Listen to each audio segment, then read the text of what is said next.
As I was doing chores, I heard a voice. I heard shouting from the venue. It was my father-in-law's voice, asking, "Why isn't Emily here?" I thought I should at least go and greet him, so I headed toward the venue. Then I heard my husband and mother-in-law laughing and saying things like, "If you're talking about that dirty woman, we've made her work in the back. What do you think a wife is for?" My name is Emily. I'm 23 and work in an office. I'm dating a guy named Steve. Our meeting was a bit unusual. I lived alone, and Steve lived in the apartment next door. One day, on my day off, I heard a loud noise coming from his apartment. I thought maybe he hit the wall, but I wasn't being loud, and my TV was on low. I felt uncomfortable, but started to think maybe someone had fallen. Worried, I rang his doorbell, but there was no answer. I rang it again and heard a faint voice. "Who is it? Are you okay?" I called out, and after a while, the door opened. Steve was standing there, looking like he was about to fall. "Are you okay?" I asked. He leaned against the door, looking dazed, and said, "I'm starving. I haven't eaten anything in days." I quickly went to my apartment, grabbed a sandwich and some tea I had saved from yesterday, and brought it to his room. "Here, have this if you want." "Are you sure?" he asked. "I'd rather help than let you starve to death," I said. He thanked me and ate the sandwich quickly, then drank the tea in one go.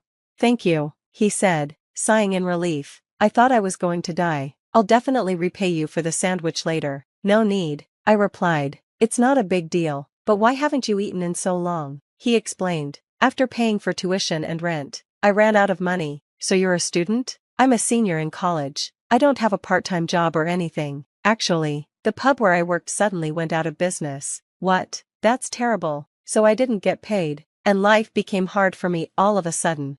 "Didn't you talk to your parents?" "I didn't want to worry them." "I understand, but I think you should tell them. It's dangerous if you collapse from hunger, like you almost did." "You're right. I'll be more careful." Right after that, his stomach growled. I couldn't help but laugh. "You must be really hungry." "Well, it makes sense since you haven't eaten in days."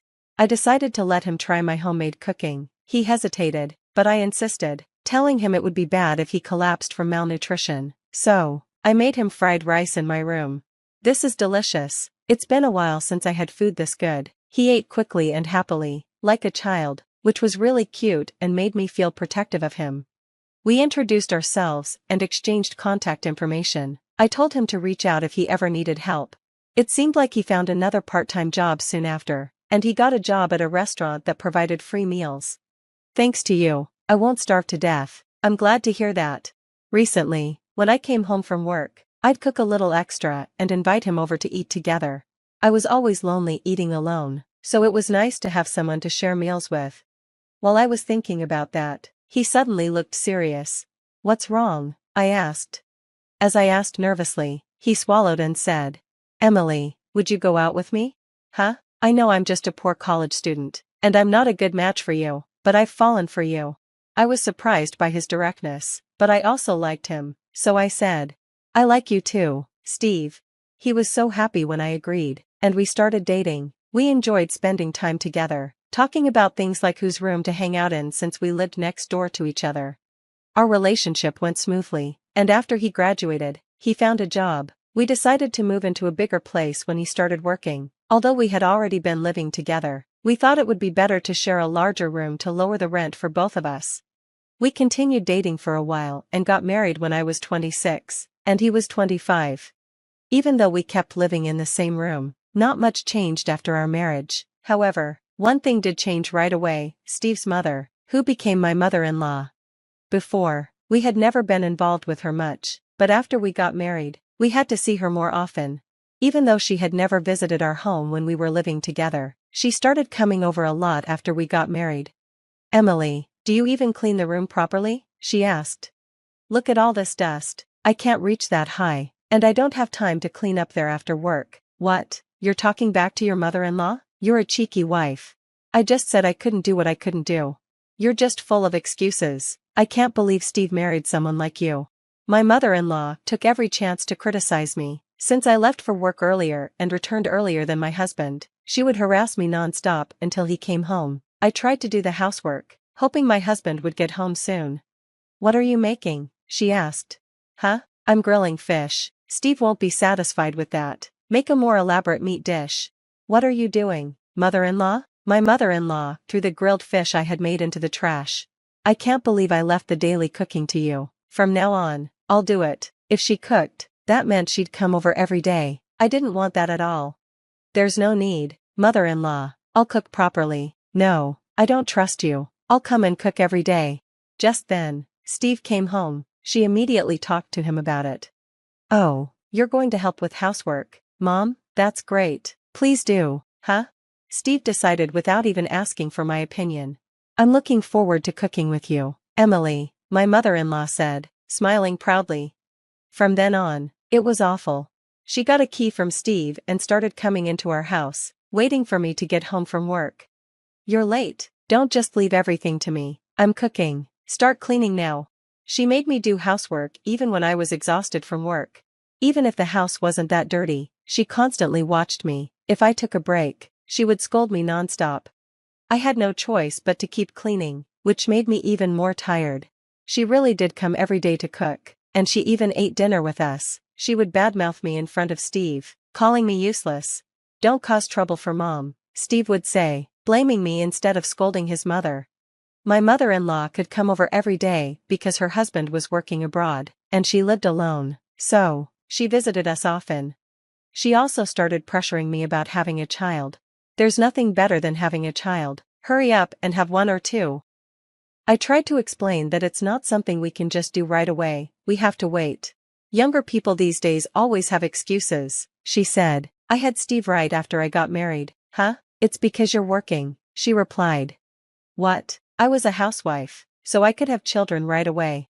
Her logic didn't make sense. If you properly support your husband's life, you'll have more time for children. You're too tired from work. What a thing to say. That's so cruel. I don't think it has anything to do with it. Shut up. If you don't get pregnant soon, we'll find another wife. Another wife? Of course, there's no value in a woman who can't have children. I was shocked by how she was speaking. It felt like such a discriminatory thing to say. You really are the type to always argue back. I'll tell Steve, she said. I thought she was the one who always argued back. When Steve came home, his mother immediately told him what happened. Emily, did you talk back to my mom? What are you thinking? Steve was instantly angry after hearing his mother's version of the story. It's probably your fault we can't have children, he said. What? Are you saying that too? There's no way it's my fault. What nonsense are you talking about? I was getting fed up with my husband, who always sided with his mother. I even started to think maybe it would be better to get a divorce. That's when my husband's grandmother, who had been in the hospital, passed away. A funeral was held, and even though I was thinking about divorce, I had to attend, but my husband and his mother told me not to come to the main area and to prepare things in the back. I had no choice but to make tea and do chores in the back. I decided that once the funeral was over, I would leave my husband. While I was doing the chores, I heard yelling from the main room. Why isn't Emily here? It was my father-in-law's voice. It seemed he had returned from his overseas business trip. Well, since it was his mother's funeral, it made sense that he'd be here. I thought I should at least go and greet him, so I headed to the main venue.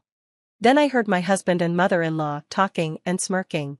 It's obvious she's not family. We're making that dirty woman work in the back. They even said this in front of my father-in-law. I was shocked at how little things had changed. The next moment, my father-in-law's angry voice rang out. Are you kidding me? What do you think a wife is for? My husband and mother-in-law were stunned by his shouting. What are you angry about? They asked. Yeah, you really surprised us, my mother-in-law added. I'm disgusted that you two think like this, my father-in-law said. I'll call Emily. When I heard that, I went to where they were. Father-in-law, long time no see, I said. He looked surprised. Emily, did you hear that? Yes, I replied. As I walked in, my husband and mother-in-law gave me disgusted looks. Emily, could it be that you've been suffering from bullying from my son and wife? My father-in-law asked. I answered, yes. She came to the house almost every day to complain about me, and Steve joined in to blame me. My father-in-law glared at his wife and son. You guys are the worst. Have some shame. My husband tried to argue back. What's wrong with us? What did we do that's so bad? I thought it was really the worst that they didn't even realize their mistakes. My mother, in other words, her grandmother, was always troubled by being bullied by her mother-in-law. That's why I wanted to be kind to my son's wife when I became a father-in-law. I never bullied her. You don't have any bad memories from my mother, do you? My father-in-law asked. Well, that's true, but even so, you're bullying Emily and making her suffer. What kind of nerve do you have? He added. Because this woman won't give us a grandchild. I think having a child is a blessing. Just because you had children early doesn't mean you should force that on your daughter-in-law. You guys are really hopeless, my father-in-law said, clearly upset. Then, he turned to me. Emily, what do you think? Do you want to continue your marriage with my son? My husband, looking shocked, said, Hey, Dad, what are you saying? I ignored my husband and looked at my father-in-law. I want to divorce him, I said. Hey, Emily, are you serious? My husband was flustered. Your mother told me that if I can't have a child, I have to find another wife, I said. Wait a minute, Emily, what are you saying? My husband was panicking. I don't want to be with a mother-in-law who says such things, and I'm fed up with a husband who joins in the blame without defending me. I'll divorce my husband, no matter what, I declared. When I said that, my father-in-law replied, I think that's a good idea. If you're going to divorce, there's no need to help with this funeral anymore. Emily, thank you for everything up to now. You can go home and pack your things. Yes, thank you. I'm glad I could talk to you, father-in-law, I said, then left the venue.